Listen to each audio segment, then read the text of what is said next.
What up, what up, what up, Unbreakable Kicks Army? Hey, I feel like a lot of y'all missed out yesterday, man. We went live on Whatnot. I gave away a free pair of the Air Jordan 1 Origin Spider-Man, the OG Joyce Army, $800 plus shoe, size 11. Y'all know I wanted to keep that size 11 because I got rid of my double up a while ago.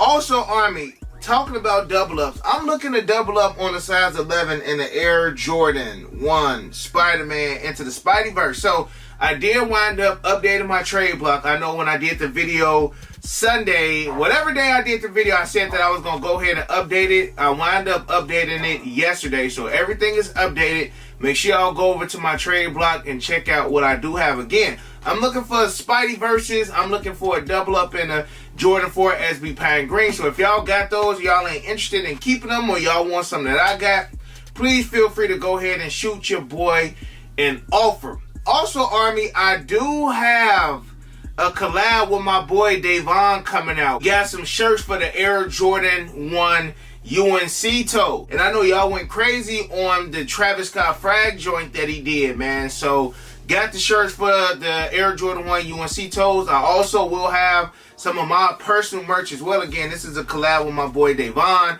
I will have like some UNC shorts and stuff dropping very, very soon, Army. So, you know, just be patient with your boy. We are cooking up some things. And Army, it has been slow as far as content. Again, I told y'all, like, it really ain't gonna pick up till July. So I'm still trying to give you guys some content, Army. So again, make sure y'all smashing that thumbs up. Make sure y'all hitting that notification bell so you don't miss any videos. And of course, make sure you subscribe to the channel. Now, my wife ended up helping me with today's video because she sent me this article on CNBC. Now, Army, you know, sneakers is really getting to that point when they got CNBC doing articles as far as sneakers. Now, I'm going to just read the title of it. I did end up watching the video. It was a good watch, Army. I'll leave a link in the description section below for anybody who may want to go ahead and check out the video. And this was actually posted like 2 days ago. It says the global sneaker resale market is predicted to grow to $30 billion by 2030.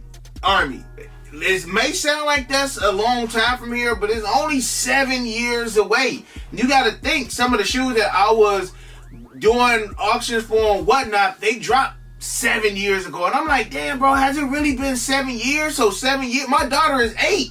You know what I'm saying? So time flies by very, very quickly, man. But it says the sneaker resale market is predicted to grow to $30 billion by 2030. And is only spurred by a phenomenon known as sneaker botting. CNBC dives into the sneaker industry to find out why bots have made buying sneakers harder than ever. And again, this is big if NBC is picking up this. And I've told y'all this for years. I'm just like, the sneaker industry is a $1 billion industry.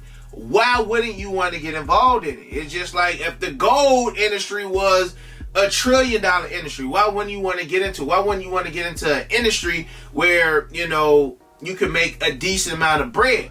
A lot of people don't really look at it like that, especially from a consumer's point of view. So, Army, when I do topics like this, I always look at it from the consumer's point of view and from the business point of view, because I'm both. You know, I buy shoes and I have a sneaker business. So I look at it on both ends. Now, again, I did check out the video and I took down some key points.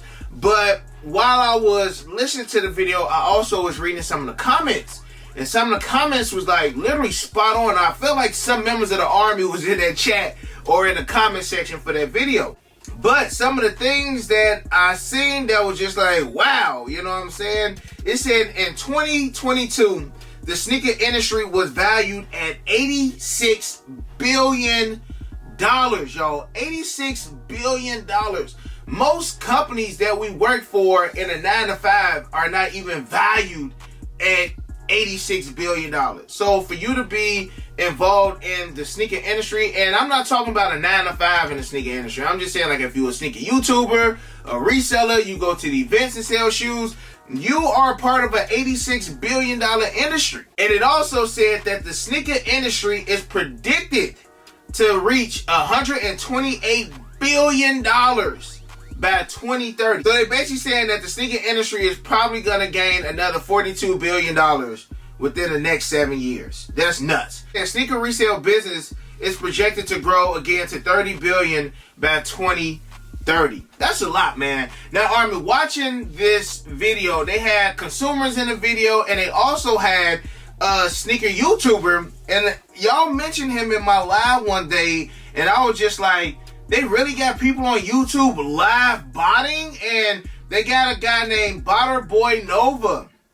He was featured on a video, and he said that he made over 6 figures last year botting. Now, I can see that, because some people who don't bot, they still can make 6 figures, you know, just reselling shoes. So having the ability to bot, it makes it easier for you to resell, because you literally not even doing half the work. So most people who put their feet to the street, go to the stores, buy the shoes, or I know a lot of people don't like backdooring and things of that nature, but those people who do have those connects, again, like I said, they can make 6 figures, but they gotta do the groundwork. They gotta, you know, talk to the people. They gotta go to the store, buy the shoes, all this. Botter Boy Nova, he ain't had to do none of that. All he had to do was have his computer set up, like, and they were asking in the video, they was like, do you feel that sneaker botting is fair? Of course, the consumer said no, and Botter Boy Nova said, hey, you gotta do what you gotta do in order to get these shoes. So they tried to give us like a little bit of history about sneaker botting.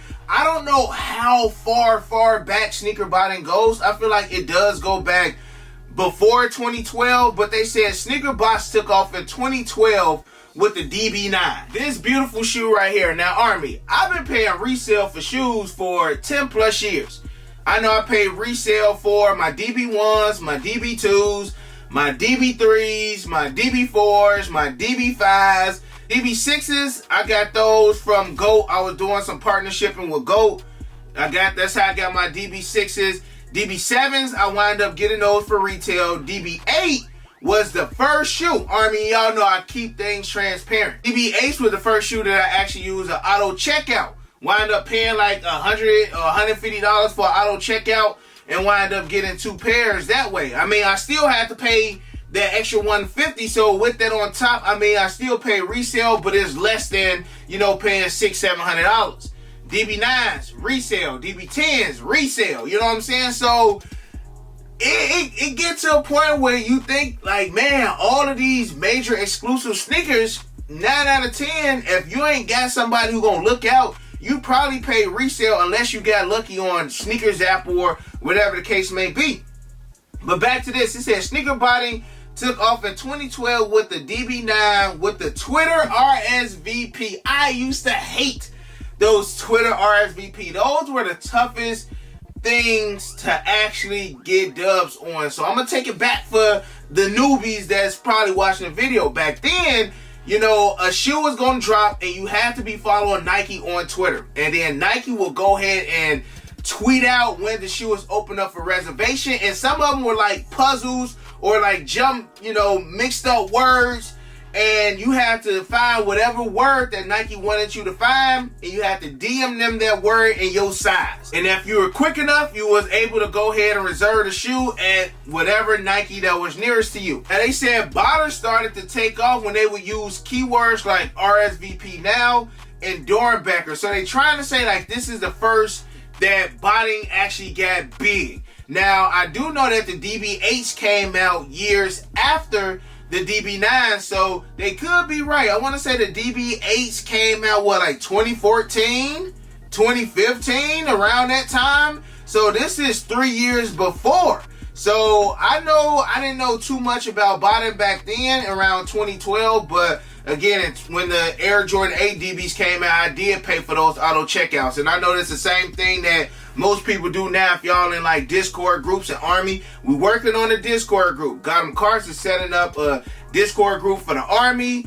All of the new information regarding that, I will let y'all know in a video coming up very, very soon. But that is in the works as far as a Discord group for the Army, and I'm looking forward to it. Also watching the video, it said 42% of internet traffic is non-human, and in 2022, last Black Friday, 1 out of 4 Black Friday shoppers were fake. And I'm just like, it makes sense, bro. Remember how tough it was to get PS5s a couple years ago around Black Friday or when they came out? It was like when them PS5s would, drop or get a restock, they were automatically sold out, whether it was Target, Amazon, Walmart, GameStop, wherever they were dropping them PS5s at, them bots were eating up those PS5s like it was nothing. And then, you had a lot of people that was upset about the PS5s. And I'm just like, hey, man, us sneakerheads, we deal with this on a daily. Like, this ain't nothing new. I feel like most sneakerheads who were trying to get PS5s, it was like another day in the office, bro. It's another day, you got to defeat the bots. I mean, don't forget, Sneakers app sees 12 billion bots a month. And they said for the Air Jordan 1 OG Low Travis Scott Reverse Mochas, Sneakers app had 3.8 million entries and 1.9 million were bots. So literally half of the amount for the Travis Scott Reverse Mochas were bots. Now I want to say it was similar numbers like that for the Travis Scott Olive Joints as well. Alright, I'm gonna go ahead and check out some of these comments, because literally the first comment on here, it just made the most sense to me. And it says that these companies love this problem. I've been saying this for so long, bro. Like, COVID showed me that these companies don't care. Their main goal is to make this bread. Whether the bread is coming from an actual human where you can pinch me and it hurt, or if it's coming from a bot, the money is still green. The money is still green. It's not like the bots are stealing. Well, it's not like the bots are checking out at $0. If these botters were checking out Nike product or Adidas or New Balance and they wasn't paying anything, oh yeah, bro, hey, we gotta cut this off ASAP. But if they are still paying that $200 just like a regular human, and them numbers are skyrocketing, hey, if y'all ain't gonna say nothing, we ain't gonna say nothing. I feel like that was the mentality until people start actually having that backlash and getting upset with these companies. Like, hey, no, process is not fair. It took incidents at Nike to happen for Nike to come out and be like, yeah, we know we got a bot problem. It took the VP son to be a reseller to be like, yeah, we got a reseller problem. So it's gonna take these incidents. Again, have y'all seen Spider-Man yet? It takes these canon events. It takes these incursions, for things to pop off and things to go crazy for the world to be like, yeah, y'all, we got an issue. You know what I'm saying? Like, these things have been going on for years, but again, the botter's money is just as green as mine. As long as they're making their bread and these shoes are selling out, that's all that matters. Like, when these bots sell out these shoes, it's not saying, oh, out of the $1 million we made, $750,000 were from actual humans. It's not saying that. It's just saying that we made X amount of dollars. So, alright, okay. Now, back to this comment. It says that, again, these companies love this problem. They want their brands to be aspirational. They can make more shoes or raise their prices, but they need people fighting over them to keep their long-term prices high. I've said it for years. These companies need resellers. They need botters to keep the hype and the demand for these shoes. Remember when these shoes were sitting? When these joints were sitting, Nike like, oh man, we about to cut down the quantity of how many shoes we making. Like, now that these joints are selling out, the Air Jordan 1 lost and found. You don't think they can drop 1 million pairs of these? But they need that value high. They need that demand high. So when they do restock, them joints gonna sell out. If they got 1 billion pairs of Jordan 1 lost and found just sitting, what's the point of them restocking? Or what's the point of, them continuing to put out more shoes when all of the shoes are sitting? Now all of a sudden Nike needs new creative people because all their shoes are sitting.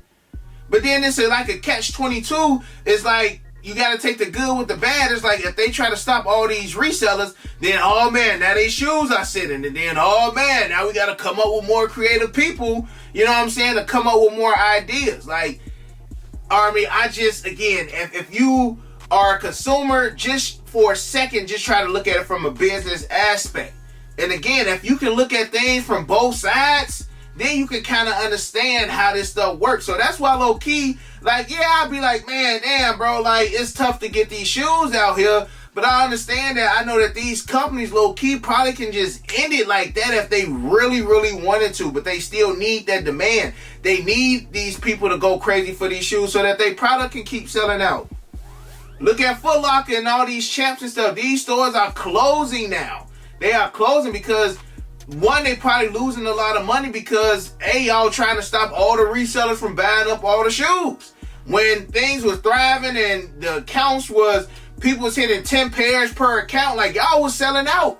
But now that y'all blocked all these accounts, now people ain't hitting as many pairs as they want. Your average consumer is only going to buy one shoe, but the reseller is going to buy 10 to 15. So it's just like, again, you got to take the good and the bad, and then again, Army, you got to look at things from both sides of the spectrum. One guy say, oh wow, how nice of Nike to update their terms and conditions. This will surely discourage every sneaker botter from using their bots on their platform. An added step to stop botters would be to not send the 10 or 20 pairs they want to the same address, which would mean going through all sold pairs and looking at addresses. Even if they are jiggling and slightly changing addresses, that's when you ban every single account attached to that buyer/botter. They do got some good tips up in here, man. Say not really a problem. They could sell those shoes at a more correct price initially or distribute more of them. I've said it for the longest. The key to stopping botters and resellers is Nike. If you're going to drop 500,000 pairs of lost and founds and you know they're going to move, bro, do an extra 3-4 million. It's not like y'all not gonna make money. It's not like y'all not gonna sell out. Y'all can drop another 500K pairs of lost and founds today. They gonna sell out. Price of them gonna drop down a little bit, but you still gonna be able to sell out. So do these companies want these prices to stay at a high resale value so that these items can be more coveted? Because more coveted items hold higher value. More people want them. More people will go beyond measures in order to get them. It's certain Jordans that I can name that had 10 restocks. Then there's certain Jordans that I can name that only had 1 or 2. You know, and that's because Nike is trying to keep these shoes highly coveted. One young lady said the problem is not bots, it's artificial scarcity. Sounds like she's saying like that artificial hype. I've mentioned that before as well, Army. Now I can go through all these comments, man, and most of them are gonna make sense. That's for y'all to go through the comments, man. Watch the video, Army. It was definitely a good watch, man. And I'm gonna end it off right here because they also mentioned in the video talking about, is this legal? You know, it says, should botting be illegal? And they mentioned like botting like concert tickets. I feel like they want to stop like botting concert tickets and like PS5s more than sneakers. I feel like sneakers is eventually going to fall into that place. But do y'all think that eventually they will pass some kind of bill that's going to stop people from botting certain goods? Again, them concert tickets, I know a buddy who has made millions of dollars botting and reselling concert tickets.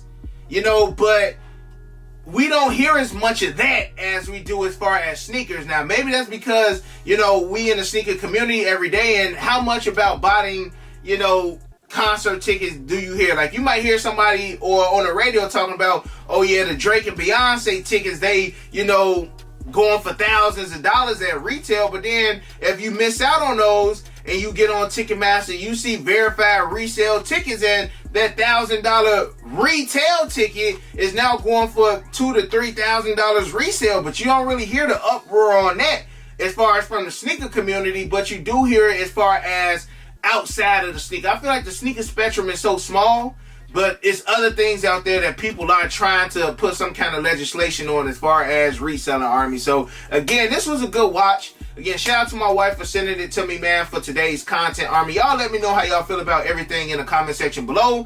And I'm going to end it off with this, Army. For the longest, I feel like I've always stayed neutral as far as, you know, reselling and non-reselling. Because, again, I've been on both sides of the spectrum. And it's like, I know how it feels to be a reseller. I know how it feels to be the consumer. So I always like to keep it right in the middle. I don't try to be biased as far as the consumer's point of view, and I don't like to try to be biased as far as the reseller. I feel like until you step into the shoes of both people,